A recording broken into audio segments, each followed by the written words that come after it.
Videos, they were making a video of me. Doing I'm wonderful job. only here to protect my kids from this radiation and this this thing. area also. Anybody can come and arrest me here. I don't want to get arrested.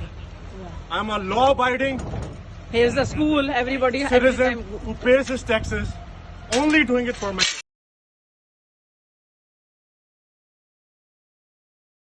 Doing I'm wonderful job. only here to protect my kids from this radiation and this thing. I've spent over 40 years in the technology industry. My most recent position was president of Microsoft Canada, and I've seen the tremendous benefit technology can provide. I've also seen the potential harm if technology is not used correctly. In my opinion, our current implementation of wireless technology is not safe, and I'm especially concerned with our plans for 5G. I don't make this statement lightly. I've met with experts from institutions such as Harvard, Yale, Columbia, and the University of Toronto, and I've met with an expert advisor to the World Health Organization and one of the lead scientific writers for Al Gore's team that won the Nobel Prize. Over 250 scientists from 40 countries signed a formal appeal to the World Health Organization and the United Nations member states expressing their concern over the harmful effects of wireless technology, and added an additional appeal for the effects of 5G, especially the effects on children.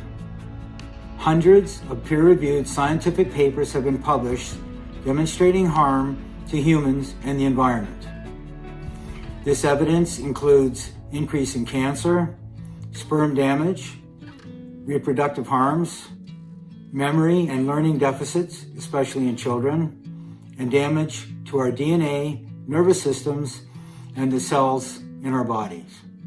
The combined evidence, in my view, is that there is now sufficient evidence that radio frequency radiation is carcinogenic to humans.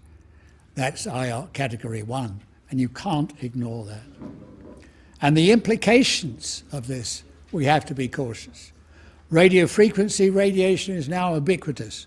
We're probably exposed to it in this room, even though we do not want to be.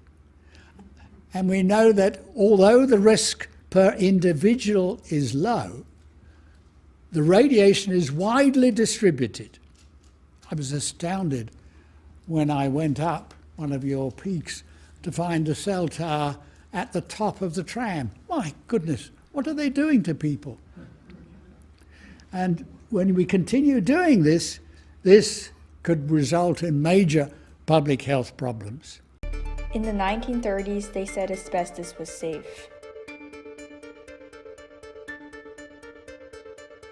In the 1950s, they said tobacco was safe. In the 1960s, they said DDT was safe. From the 2000s, they say cell phones are safe.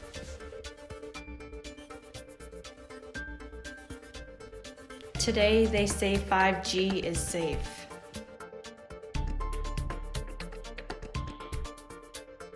"5G is potentially much more dangerous, and it needs to be tested." It will be everywhere.